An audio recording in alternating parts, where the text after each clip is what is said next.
bersama aku Mimin Vivi di sini dan selamat datang juga di channel Anime OP. Kalau ngomongin soal Akagami no Sen, rasanya nggak akan ada habisnya ya guys. Ya, sosok yang muncul di awal cerita One Piece ini menjadi salah satu karakter yang cukup menjadi daya tarik di kalangan para fans One Piece. Hal ini karena dia dan kelompok bajak lautnya belum diperlihatkan secara jelas oleh Oda Sensei, baik itu di kekuatannya ataupun latar belakang. Bagaimana bisa Seng ini menemui Gorosei yang merupakan pemimpin tertinggi di pemerintah dunia? Kalau dinalar, mereka harusnya saling bermusuhan, bukan? Apalagi Seng ini memiliki nilai bounty yang gak receh loh. Bounty-nya aja tembus sampai 4 miliar lebih. Dari sini sudah jelas guys, ada sesuatu hal yang menurut aku dalam tanda kutip agak aneh sih, antara Gorosei dan Seng. Nah, sebenarnya aku udah pernah jelasin di video sebelumnya, kalau Seng dan Gorosei memang memiliki sebuah hubungan.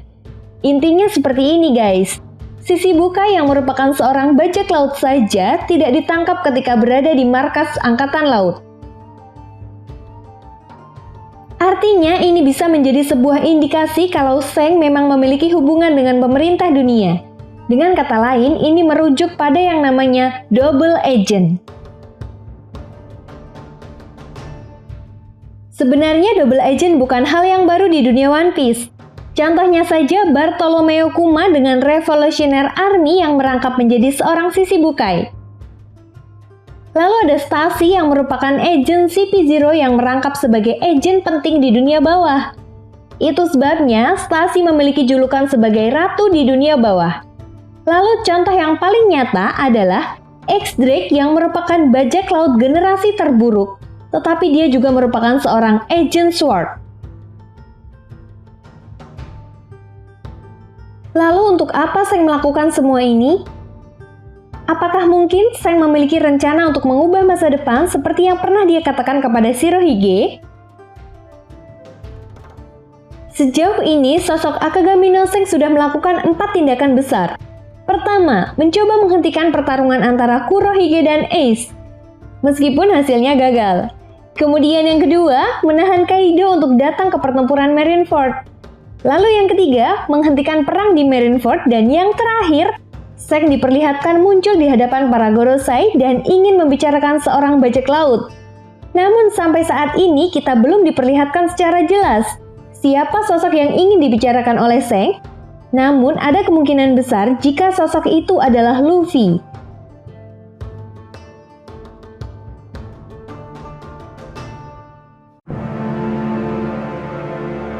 Mengingat seperti yang kita tahu guys, setelah Seng bertemu dengan para Gorosei pada manga One Piece chapter 907, tiba-tiba pada chapter 1042, Gorosei ini memerintahkan agen CP0 yang berada di Wano untuk menghabisi Luffy. Padahal, misi utama mereka adalah menjadikan negeri Wano menjadi bagian dari pemerintah dunia dan menangkap Nico Robin. Dan benar saja guys, pada manga One Piece chapter 1044 kita semua mengetahui bahwa alasan kenapa Gorosei tiba-tiba menargetkan Luffy karena buah iblis yang dimiliki oleh Luffy adalah buah iblis legendaris yang sudah tidak bangkit selama 800 tahun lamanya. Jelas, hal ini pun membuat Gorosei sangat ketar-ketir. Nah, selain itu, satu hal yang pasti yang kita dapat simpulkan dari pertemuan antara Seng dan Shirohige yang terjadi pada manga One Piece chapter 434, yaitu Seng sudah banyak melewati pertempuran dan sudah banyak menerima luka. Tetapi menurutnya, luka yang paling menyakitkan adalah bekas luka di matanya yang diakibatkan oleh Kurohige.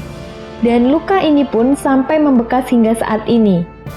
Nah, menariknya dalam percakapannya dengan Shirohige, Seng juga sempat menjelaskan, dia tidak menganggap remeh Kurohige ataupun saat Seng dalam keadaan lengah. Artinya, Seng benar-benar sadar saat dia bertarung melawan Kurohige. Nah, seperti yang kita tahu guys, Kurohige merupakan salah satu tokoh antagonis dalam cerita One Piece. Meskipun Kurohige jarang diperlihatkan baik di manga maupun di animenya, tapi jangan salah, setiap kemunculannya diyakini akan membawa dampak yang sangat besar bagi dunia One Piece ke depannya. Dan hal ini pun juga pernah dijelaskan oleh Seng ketika dia bertemu dengan Shirohige. Selain itu, ada beberapa hal menarik yang menunjukkan rivalitas Seng dan Kurohige, yaitu keduanya pernah muncul bersamaan dalam sampul manga One Piece sebanyak 5 kali. Mereka muncul di sampul manga volume 25, 45, 49, 95, dan 96. Selain itu, mereka juga muncul sebagai karakter paling populer di seluruh dunia dalam polling yang diadakan Oda Sensei.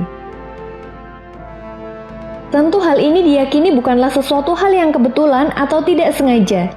Karena menurut aku, Oda Sensei seperti menunjukkan sebuah clue yang mengindikasikan bahwa mereka berdua akan menjadi kunci utama dalam cerita akhir One Piece nantinya.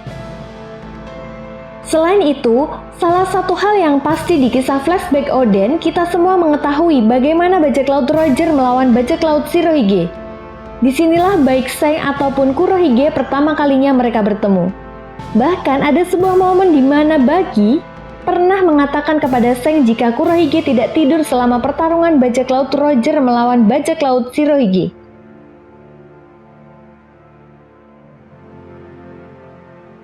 Nah, dari fakta-fakta yang sudah kita kumpulkan, Oda Sensei sepertinya sudah memberikan petunjuk bahwa akan terjadi sesuatu terhadap Seng dan Kurohige, di mana hal ini akan merujuk pada pertarungan mereka berdua di akhir cerita One Piece.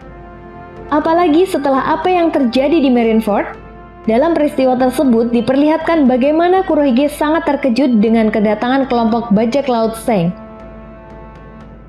Ini nih, salah satu sifat yang aku suka dari Kurohige.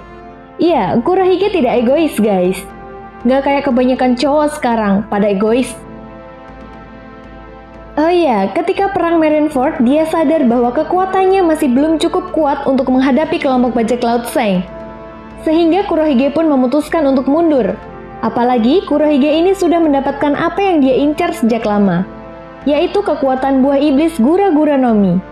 Bayangin aja, kalau dia kalah dalam pertarungan Marineford, apa yang selama dia incar akan sia-sia bukan? Dan satu hal lagi di pertarungannya dengan Seng di masa lalu menjadi perhitungan besar bagi Kurohige. Jika kelompok bajak laut Seng bukanlah kelompok bajak laut sembarangan. Selain itu, Kurohige juga adalah orang yang rasional dan penuh strategi. Dan bisa jadi di pertempuran akhir cerita One Piece nantinya, kelompok bajak laut Kurohige akan mengulangi hal yang sama. Di mana ketika ada pihak yang saling berseteru dan pihak tersebut sudah kehabisan tenaga mereka, disitulah kelompok bajak laut Kurohige akan muncul dan akan menjadi pemenang dalam pertempuran akhir nantinya. Apalagi tujuan utama Kurohige adalah untuk menguasai dunia One Piece. Dan satu lagi yang perlu diingat, tidak ada namanya curang dalam sebuah perang. Dan inilah yang disebut sebagai bajak laut sejati.